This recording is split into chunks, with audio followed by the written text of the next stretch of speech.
Perkenalkan, nama saya Putri Nabila Lestari. Assalamualaikum warahmatullahi wabarakatuh. Perkenalkan, saya Samuel Putra Widiatmo.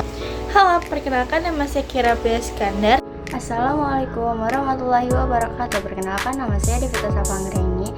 Assalamualaikum warahmatullahi wabarakatuh. Perkenalkan nama saya Zara Salsabila Idina. Hari ini saya akan menjelaskan tentang pengertian deskripsi. Kata deskripsi berasal dari bahasa Latin describe yang artinya menggambarkan atau merincikan sesuatu hal.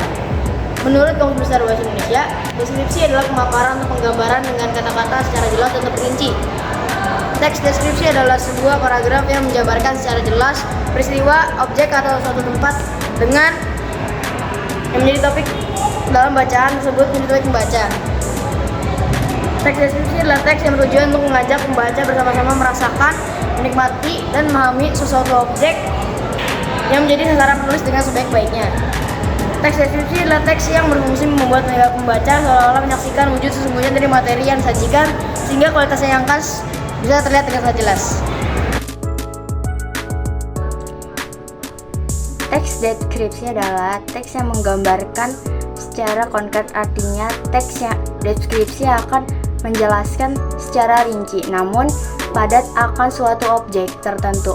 Isi teks deskripsi bersifat personal yang menggunakan kata-kata dengan emosi yang kuat, menggunakan kata kerja transitif yang menyampaikan informasi, mengandung kata sifat yang menggambarkan kondisi, menggambarkan atau melukiskan sesuatu.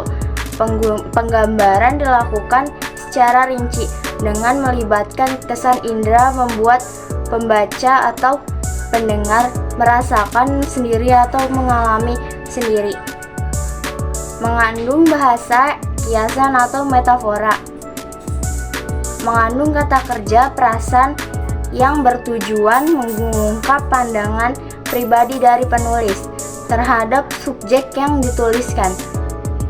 Mengandung kata keterangan dalam memberi informasi tambahan. Sekian dari saya. Wassalamualaikum warahmatullahi wabarakatuh. Struktur teks deskripsi. Struktur deskripsi bagian adalah gambaran rinci dari sudut pandang penulis tentang suatu objek. Identifikasi yang menyajikan pembahasan tentang definisi atau identitas objek yang akan dideskripsikan. Deskripsi yang memberikan perincian tentang kondisi objek mulai dari wujud fisik, ukuran, lokasi, suasana, dan lainnya. Kesimpulan, kesan yang berisi kesimpulan maupun kesan penulis terhadap objek deskripsi.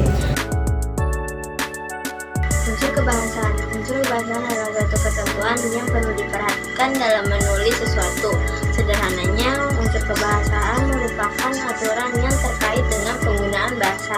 Unsur dan ciri kebahasaan kalimat deskripsi menggunakan kata bersinonim, menggunakan kata ganti, menggunakan majas, dan menggunakan kata depan. Ondel-ondel merupakan pertunjukan seni khas Betawi yang sering ditampilkan di pesta rakyat. Tampaknya ondel-ondel memerankan nenek moyang ataupun leluhur yang sedang menjaga anak cucunya ataupun suatu desa. Nah, ondel-ondel sering ditampilkan di berbagai acara adat, pernikahan, ataupun festival budaya di Jakarta ataupun sekitar. Ondel-ondel adalah boneka raksasa yang memiliki tinggi 2,5 meter hingga 3 meter. Rangka ondel-ondel terbuat dari bambu yang terbentuk menjadi karakat tubuh manusia. Ondel-ondel memiliki wajah yang besar dan sedikit menyeramkan. Wajah ondel-ondel pria menggunakan cat warna merah, sedangkan cat warna putih digunakan untuk ondel-ondel wanita. Nah, ondel-ondel menggunakan pakaian tradisional Betawi seperti baju kokoh ataupun kebaya dengan kain batik. Untuk hiasan kepala, ondel-ondel menggunakan mahkota besar ataupun bunga-bungaan yang terbuat dari kain ataupun kertas. Nah, ondel-ondel diarak sambil menari dengan gerakan yang khas Betawi dan diiringi oleh musik tradisional seperti tanjidor ataupun gamelan.